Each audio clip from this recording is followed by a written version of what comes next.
మన దేశము పవిత్రమైన భారతదేశము దేశధర్మ సనాతన అని చెప్పి ఈ ప్రాచీనమైన సనాతన ధర్మంలో భగవంతుణ్ణి మనం అనేక స్వరూపంలో పూజన చేస్తున్నాము. రావి చెట్టులో మూలతో బ్రహ్మరూపాయ, మధ్యతో విష్ణురూపిణే, అగ్రత శివరూపాయ, వృక్షరాజాయ తే నమః అని చెప్పి బ్రహ్మ విష్ణు మహేశ్వరుని పూజన చేస్తున్నాము. వీటిలో కూడా సోమవారము అమావాస్య వచ్చినప్పుడు విశేషంగా ఉదయంలో ప్రదక్షిణం చేసి సత్సంతాన ప్రాప్తి అన్నిటి కోసము మనం పూజలు చేస్తున్నాము. విగ్రహంలో భగవంతుణ్ణి పూజన చేస్తున్నాము. విఘ్నేశ్వరుడు, శివుడు, అమ్మవారు, సూర్యుడు, మహావిష్ణు, సుబ్రహ్మణ్య స్వామి ఇట్లా అనేక దేవతామూర్తుల్ని సప్తమాతృక బ్రాహ్మీ, మాహేశ్వరీ చైవ కౌమారీ, వైష్ణవీ తథా వారాహి చ తథేంద్రాణి చాముండా సప్తమాతరః అని చెప్పి మాతృకా దేవతల్ని మనం సప్తమాతృకల్ని పూజలు చేస్తున్నాము. గ్రామంలో అనేక గ్రామాల్లో సప్తమాతృకా దేవస్థానాలు, అమ్మవారి గుళ్ళు ఉంటాయి. అలా మన ఇంటిలో పూజ చేస్తున్న పూజకి స్వార్థ పూజ అని పేరు. మన కుటుంబం కోసరము, మన కోసరము, మంచి ఆరోగ్యము, ఐశ్వర్యం కోసరము పూజలు చేస్తున్నాము. గుడిలో పూజ చేసేది పరార్థ పూజ అంటారు. పరార్థ పూజ అంటే ప్రజలందరి కోసరము. ప్రతి గ్రామంలో ఉండే గుడిలో పూజ చేస్తున్న లాభము, దాని యొక్క ఫలితము అక్కడ ఉండే ప్రజలందరికీ కూడా, ప్రజలు మాత్రమే కాదు, ఆవులు, మేకలు అందరికీ కూడా షన్నో అస్తు ద్విపదేశం చతుష్పదే అని చెప్పి 2 కాలు ఉండేవాళ్ళకి, 4 కాలు ఉండేవాళ్ళకి అందరికీ కూడా సుఖము, శాంతి, ఆరోగ్యము, సుముఖత అన్ని కలుగుతుంది. ప్రకృతి, చెట్టు, తీగ అన్నిటికీ కూడా మంచిది కలుగుతుంది. అలాంటి పరార్థ పూజ కోసరము ఆ రోజుల నుంచి మన శాసకులు అక్కడ నిత్యము ధూప దీప నైవేద్యాలు జరగాలి, వేద పారాయణం జరగాలి, పురాణ ప్రవచనం జరగాలి అని చెప్పి ఏకాదశి దేనికోసరం మనం ఉపవాసం చేస్తున్నాము. షష్ఠి సంతాన ప్రాప్తి కోసరం ఎందుకు పూజలు చేస్తున్నాము, చతుర్థి వ్రతం ఎందుకు చేస్తున్నాము, మాస శివరాత్రి ఎందుకోసరం చేస్తున్నాము, ఈ వివరాలన్నీ కూడా చెప్పడానికి ప్రతినిత్యము పంచాంగ శ్రవణం చేయించి, ఇప్పుడు కూడా తిరుమల వెంకటేశ్వర స్వామి గుడిలో ప్రతినిత్యము పంచాంగ పఠనం చేస్తున్నారు. అక్కడ పంచాంగం చదివి ఆ రోజుకి ఆ రోజు ఏమి కానుకలు వచ్చినాయి ఇవన్నీ కూడా భగవంతుడికి నివేదనం చేయటం అవుతుంది. అలా పంచాంగం అనేది నిత్యం వినాలి. తిథే శ్రియం అవాప్నోతి, వారాత్ ఆయుష్యవర్ధనం, నక్షత్రాత్ హరతే పాపం, యోగాత్ రోగ నివారణం, కరణాత్ కార్యసిద్ధిశ్చ పంచాంగ ఫలముచ్యతే అని చెప్పి పంచాంగం విని ఇక్కడ ఆంధ్రదేశంలో అంటే తెలంగాణ, ఆంధ్రప్రదేశ్లో వీరందరూ కూడా యుగాది రోజు మంచి ఘనంగా సభలు చేసి పంచాంగ శ్రవణం చేయించే ప్రముఖమైన రాజ్యాలు ఇవి. అంత పంచాంగ శ్రవణానికి ప్రాముఖ్యత ఇచ్చి సభ చేసి ఆ రోజు సంవత్సర ఫలాలు ఇవన్నీ వింటారు. మంచి కార్యక్రమం. అలా ప్రతినిత్యము పంచాంగం చదివి ఈ గుడి గోపురంలో విగ్రహారాధన చేయాలి. ఆ భగవంతుణ్ణి శిల్పశాస్త్ర ప్రకారము నిర్మాణం చేసి ఈ రాతితో ఇన్ని అంగుళాలు, ఇన్ని మూర్తి అని పెట్టి అక్కడ ప్రాణ ప్రతిష్ఠ చేసి స్వామిని సర్వజగన్నాథ యావదాచంద్రతారకం తావత్వం ప్రీతిభావేన బింబేస్మిన్ సన్నిధిం కురు అని చెప్పి ఆ భగవంతుణ్ణి ఆవాహనం చేసి ప్రాణప్రతిష్ఠ చేసి సూర్యచంద్రుడు ఉన్నంతకాలం మీరు ఇక్కడే ఉండి ప్రేమగా ఉండి అనురాగంతో ఉండి సేవించుకునే భక్తులు, అభిషేకాలు, అర్చన, హారతులు ఇచ్చే భక్తులందరికీ కూడా ఈ జీవితంలో సంసార సుఖం ఏముంటుందో న్యాయమైన సుఖాలు, ధార్మికమైన ఐశ్వర్యాన్ని ప్రసాదిస్తుంటారు. అలా ఈ దేశంలో ఆసేతు సీతాచలం కన్యాకుమారి నుంచి కాశ్మీరం వరకు అనేక దేవతామూర్తుల్ని ప్రతిష్ఠ చేశారు. 12 జ్యోతిర్లింగాలు, 51 శక్తిపీఠాలు, 18 శక్తిపీఠాలు అని చెప్పి అనేక దేవతామూర్తుల్ని విగ్రహంలో పసుపుతో చేసిన విగ్రహం కావచ్చు, మట్టితో చేసిన విగ్రహం కావచ్చు, చెక్కతో చేసిన జగన్నాథపురి అలాంటి విగ్రహాలు కావచ్చు, శిలామూర్తులు కావచ్చు, పంచధాతు మూర్తులు కావచ్చు, బంగారుతో చేసిన స్వర్ణేన జగదంబిక బంగారు మూర్తి కావచ్చు, అన్నిట్లో కూడా దేవత ధ్యానం చేసి ఆవాహనం చేసి పూజించే మూర్తి పూజ, విగ్రహారాధన చేస్తున్న మన దేశంలో తీర్థాన్ని కూడా పూజలు చేస్తాము. గంగోత్రి, యమునోత్రి, అమర్కంటకు, మహాబలేశ్వరు, ఇంకా గోదావరి, అక్కడ నాసిక్, త్రంబకేశ్వరము, అలా అనేక నదులు ఉత్పత్తి ఉద్గమ స్థానంలో కానీ సంగమ స్థానంలో కానీ పూజలు చేయటం.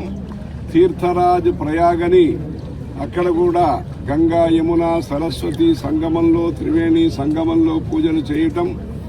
ఆ త్రివేణి సంగమం గురించి, సరస్వతి నది గురించి కూడా అంతర్వాహిని అంటారు. అలా సితాసీతే సరితో యత్ర సంగతే తత్ర ప్లుతాసో దివముత్పాతంతి ఏవై తన్వా అంబిసృజంతి ధీరాస్తే జనాసో అమృతత్వం భాజంతే అని చెప్పి తెల్లగా ఉండే నది, తెల్లగా లేని నది అని ఇది గంగా యమునా నది గురించి వేదంలో చెప్పబడినది. అంత అద్భుతమైన పవిత్రమైన సంగమ క్షేత్రాలు ఉంటాయి. సంగమేశ్వరుడు అని కూడా తమిళనాడులో ఒక శివక్షేత్రం ఉంటుంది, సంగమేశ్వరుడు అని పేరు. అలా ఇక్కడ తెలంగాణ రాజ్యంలో మహారాష్ట్ర సీమ ఇక్కడ 5 జ్యోతిర్లింగాలు ఉండే మహారాష్ట్ర ప్రదేశం నుంచి ఇక్కడికి విచ్చేసిన గోదావరి, దక్షిణ గంగా, ప్రాణహిత, ప్రాణద, ప్రాణరూపిణి అని లలితా సహస్రనామంలో చెప్తారు. అలా ప్రాణం అనేది చాలా ముఖ్యము, శరీరానికి చాలా ముఖ్యమైనది ప్రాణం అంటారు. అలా ఈ ప్రాణాహుతి అని నిత్యం మనం భోజనం చేస్తున్నప్పుడు ప్రాణాహుతి, ప్రాణాయ స్వాహ, అపానాయ స్వాహ, వ్యానాయ స్వాహ, ఉదానాయ స్వాహ, సమానాయ స్వాహ అంటారు. సమానం, మనిషి యొక్క మనస్తత్వం సమానంగా ఉండాలి, రాగద్వేష అతీతంగా ఉండాలి, అప్పుడు వర్షం వస్తుందంటారు. ఈరోజు ఈ పుష్కర స్నానానికి ముందు ఒక ఇది ప్రోక్షణం జరిగింది, దేవత అనుగ్రహం కలిగింది ఇక్కడ వస్తుండగా ఉదయంలో. అలా ఇక్కడ ఈ గోదావరి, ప్రాణహిత, సరస్వతి నది త్రివేణి సంగమం అనేది చాలా గొప్ప విషయము. నదీ సంగమంలో ఈ సరస్వతి అంత్య పుష్కరం. గురు భగవాన్ బృహస్పతి దేవానాంచ ఋషీణాంచ గురుం కాంచన సన్నిభం బుద్ధిభూతం త్రిలోకేశం తన్నమామి బృహస్పతిం. దేవానాంచ ఋషీణాంచ గురుం కాంచన సన్నిభం, బంగారులాగా ఉంటారు ఆయన. కాంచన సన్నిభం బుద్ధిభూతం, అందరికీ మన బుద్ధే ముఖ్యం, అంటే మంచి ఆలోచనలే ముఖ్యం. మంచి ఆలోచన ఉంటే ప్రగతి కలుగుతుంది. అందుకే మంచి ఆలోచన కోసమే సత్సంగాలు, సభలు, సంగీతము, ధ్యానము, నామ జపాలు ఇవన్నీ కూడా చేయటము. మన శరీరము, మన మనస్సు పవిత్రంగా ఉండాలి, దానికోసము ఈ సత్సంగాలన్నీ చేస్తారు. అలా బుద్ధిభూతం మనయేవ మనుష్యానాం కారణం బంధ మోక్షయోహో అని చెప్పారు. మంచి మనస్తత్వానికి కారకుడు ఆ బృహస్పతి, ఆ గురు భగవాను. ఆయన సంచారం చేస్తూ ఉంటారు, ఒక్కొక్క సంవత్సరం ఒక్కొక్క రాశిలో సంచారం చేస్తూ ఉంటారు. అలా మిథున రాశిలో సంచారం చేసి ఇప్పుడు కర్కాటక రాశికి ఆయన ప్రవేశం చేయబోతున్నారు. ఈ 1 సంవత్సర కాలము ఈ సరస్వతీ నది దేవతగా ఆయన వారి యొక్క అంశాన్ని అమృత గడియలు అంటారు. మీరు ఇక్కడ తెలుగు రాజ్యంలో చెప్తారు, ఆంధ్రదేశంలో చెప్తున్నారు. ఈ తెలంగాణ ప్రాంతం అన్నిట్లో కూడా అమృత గడియలు పుష్కరాంశం అంటారు. ఈ పుష్కరం అనే దాన్ని లోక విఖ్యాతం చేసిన భక్తులు ఉండే ప్రదేశం ఇది. ఈ సరస్వతి అమ్మవారి మంత్రంలో కూడా పుష్కర స్రజ అని పుష్కరం అనే శబ్దం ఉన్నది. ఈ పుష్కరాంశంలో అంత్య పుష్కరం సరస్వతి అమ్మవారి యొక్క అనుగ్రహంతో సరస్వతి నదిలో ఈ బృహస్పతి గురు ఆయన సంచారం చేసి ముగింపు చేస్తున్నారు. ఈ 12 రోజులు అంటే ఈ 1 సంవత్సర కాలం కూడా మధ్యాహ్నములో అమృత గడియలు, ప్రారంభంలో 12 రోజులు, పూర్తిగా 12 రోజులు పుష్కరం, తర్వాత ఈ 1 సంవత్సరం కూడా మధ్యాహ్నములో 2 గడియలు అమృత అంశములు ఉంటాయి. తర్వాత ఈ 12 రోజులు ఇది వరం కింద బ్రహ్మదేవుడి దగ్గర వరం కోరారు. గురు భగవానే నవగ్రహ దేవతల మధ్యలో ముఖ్యంగా ఉండాలని ఆయన వరం ఇచ్చారు. వరం ఇచ్చిన తర్వాత ఆయన గురు భగవాను బ్రహ్మదేవుడి దగ్గర ఇంకొక వరం ఆయన అడిగారు. మీ చేతిలో ఒక కలశం ఉన్నది, ఆ కలశం కూడా నా దగ్గరికి ఇచ్చేసేయండి అన్నారు. ఆ బ్రహ్మదేవుడు సరే అన్నా. సరే అంటే ఆయన ఇచ్చిన స్వామి వరం ఇచ్చిన పూజారి వరం ఇవ్వాలంటారు కదా, ఆయన ఇచ్చిన ఈ కలశము నేను వెళ్ళను, మిమ్మల్ని వదిలిపెట్టి వెళ్ళను అని చెప్పింది. ఆ అమృత కలశం, అమృతాంశం. తర్వాత ఆయన ఏమి అది చెప్తే తర్వాత ఏర్పాటు చేసి మధ్యాహ్న కాలంలో ఇలా వెళ్తారు. ఈ పుష్కర కాలంలో మొదటి 12 రోజులు, తర్వాత చివరికి 12 రోజులు ఈ బృహస్పతి గురువు సంచారం ఎక్కడ చేస్తారో అక్కడ ఉండాలని చెప్పి, అందుకని ఆయన ఈ నదిలో ఒక్కొక్క భారతదేశంలో ఒక్కొక్క నదిలో 12 నదుల్లో ఈ పుష్కర ఉత్సవాలు చేస్తుంటారు. ఆయన సంచారం ఇప్పుడు వచ్చినప్పుడు మిథున రాశిలో వచ్చినప్పుడు 1 సంవత్సర కాలము ఈ నదిలో సరస్వతి నదిలో ఇక్కడ పుష్కరం జరుగుతుంది. దీని తర్వాత కర్కాటక రాశి కటకంలో వచ్చినప్పుడు యమునా నదిలో జరుగుతుంది. మళ్ళా సింహరాశి వచ్చినప్పుడు గోదావరి నదిలో మళ్ళా పుష్కరాలు జరగబోతున్నాయి.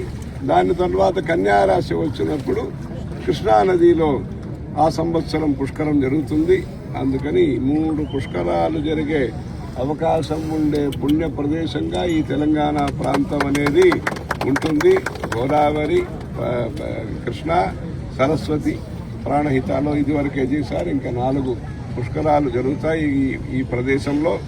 అలాంటి పుణ్యక్షేత్రంలో కాళేశ్వరం, ముక్తేశ్వర క్షేత్రంలో ఇక్కడ ఇదివరకే చాలా సంవత్సరం ముందు మన గురువు గారితో శ్రీ జయన్ సరస్వతి స్వామివారితో పాటు తెలంగాణ సంచారంలో అప్పుడు దర్శనం చేసుకున్నాము. ఈ పుష్కర సందర్భంగా కంచి నుంచి 850 కిలోమీటర్లు అంత దూరంలోంచి అక్కడ అంటే కంచి నుంచి ఇక్కడికి రావటం, కాళేశ్వరానికి కంచి నుంచి కాళేశ్వరం రావటం, ఈ సరస్వతి అమ్మవారి అంత్య పుష్కరం సందర్శనం, పుణ్య స్నానము. ఈరోజు గురు పుష్యమని మంచి ముహూర్తము, అంటే 1 వారము 1 నక్షత్రం కలుస్తుంది. అలా భాను హస్తం అంటారు, ఆదివారము హస్త నక్షత్రము, సోమ మృగశీర్షం అంటారు, భౌమ అశ్విని అంటారు, బుధ అనురాధ అంటారు, భృగు రేవతి అంటారు, శని రోహిణి అంటారు. అలా ఈ గురు పుష్యం అనేది పుష్య నక్షత్రము, గురువారము, పంచమి ఇవన్నీ కూడా మంచి అమృత గడియలో ఈ అంత్య పుష్కర స్నానం అనేది ప్రారంభమైనది. ఇంకా 1వ తారీఖు వరకు ఈ పుష్కరం స్నానాలు, విశేష అంత్య పుష్కర స్నానాలు ఈ కాళేశ్వరంలో. మంచి గ్రామమైన దీనికి పెద్ద ఎత్తున ఈ ప్రయాగంలో చేస్తున్నట్టుగా మంచి మంచి టెంటు సౌకర్యాలు భక్తులందరికీ కూడా ప్రభుత్వం తరఫున, దేవాదాయ ధర్మాదాయ శాఖ తరఫున మంచి ఏర్పాట్లు చేశారు. భక్తులందరూ కూడా విచ్చేసి పుణ్యస్నానం ఆచరించి తద్వారా అందరికీ అమ్మవారి అనుగ్రహం కలిగి కాళేశ్వర ముక్తేశ్వర అనుగ్రహం కలిగి ఇక్కడ వ్యవసాయం కానీ ఇంకా వ్యాపారం కానీ అందరికీ కూడా సంపదలు, మంచి ఆరోగ్యము, శాంతి అన్ని కలగాలని అమ్మవారిని కోరుకుంటున్నాము. బృహస్పతి గురు భగవాన్ని వారిని కోరుకుంటున్నాము. ఇప్పుడు సరస్వతి పూజ జరిగింది. ఇప్పుడు సరస్వతి అమ్మవారికి ఈ వస్త్ర సమర్పణం చేసి ఈ అంత్యపుష్కరం ఈ స్నానంలో అందరికీ సర్వమంగళ మాంగళ్యే శివే సర్వార్థ సాధికే శరణ్యే త్ర్యంబకే గౌరీ నారాయణి నమోస్తుతే అని చెప్పి ఈ గ్రామమైన ఇంటి సౌకర్యం విస్తృతమైన ఏర్పాట్లు చేశారు. ప్రజలందరూ కూడా దీన్ని సద్వినియోగం చేసుకుని ఈ అవకాశాన్ని ధరించడానికి భగవంతుని అనుగ్రహాన్ని ప్రార్థిస్తున్నాము. హర హర నమ పార్వతీ పతయే హర హర మహాదేవ.